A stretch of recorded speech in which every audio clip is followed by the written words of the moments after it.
আসসালামু আলাইকুম। আজকে আমি আপনাদেরকে বানিয়ে দেখাবো সহজ জর্দা রেসিপি। এর জন্য ফুটন্ত পানিতে কয়েক টুকরো দারচিনি এবং কয়েক পিস এলাচ দিয়ে ভালো করে ফুটিয়ে নিয়েছি।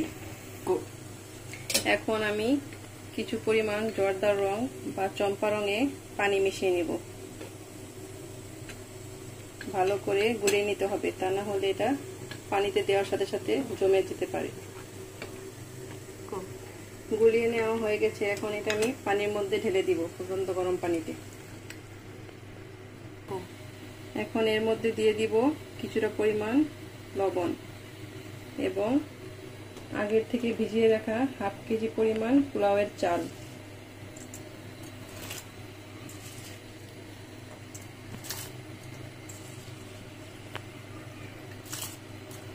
সবগুলো চাল আমি এই পানির মধ্যে দিয়ে দিব।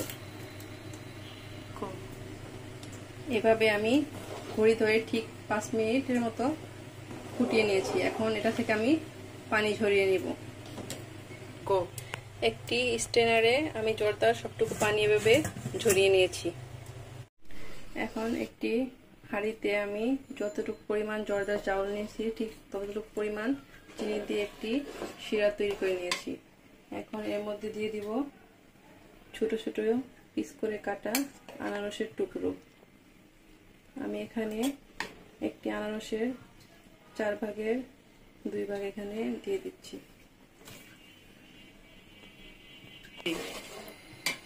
এখন আমি এর মধ্যে দিয়ে দিব একটি মালটার ছিলকা, যা আমি ছোট ছোট পিস করে কেটে নিয়েছি ঝিরিঝিরি আকারে। এটা এখন এর মধ্যে দিয়ে দিব।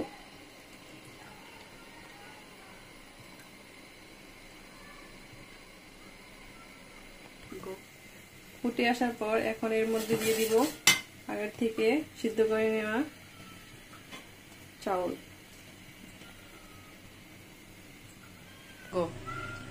এখন এটা আমি ভালো করে মিশিয়ে নিব এবং অপেক্ষা করব ফুটে আসা পর্যন্ত। ফুটে উঠলে এখন আমি এর মধ্যে দিয়ে দিব 1 চা চামচ পরিমাণ গোলাপ এবং কেওড়া জল একসাথে। এখান থেকে আমি 1 চা চামচ পরিমাণ দিয়ে দিব। এখন আমি এর মধ্যে দিয়ে দিব কিছুটা কাঠবাদাম এবং কিশমিশ, উপর দিয়ে ছড়িয়ে দিব।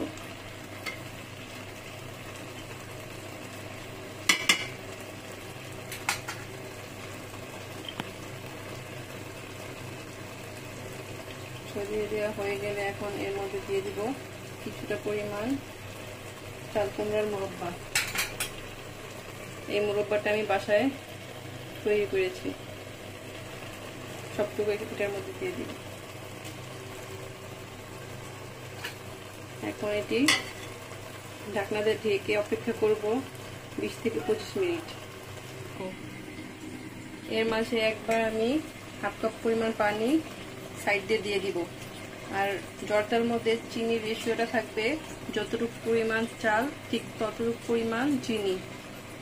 এভাবে আমি চুলার একদম লো মিডিয়াম জালে 25 মিনিট দম দিয়ে দিব। 25 মিনিট পর আমি এর মধ্যে বেবি সুইট দিয়ে দিছি 250 গ্রাম। এখন এর মধ্যে দিয়ে দিব হাফ কাপ পরিমাণ গুঁড়া দুধ। গুঁড়া দুধ দেওয়ার পর এর সাইড দিয়ে দিব হাফ কাপ পরিমাণ ঘি। ব্যাস হয়ে গেল আমার সহজ জর্দা রেসিপি। এই জর্দাটা খুব টেস্টি হয়, আপনারা চাইলে বানিয়ে খেতে পারেন।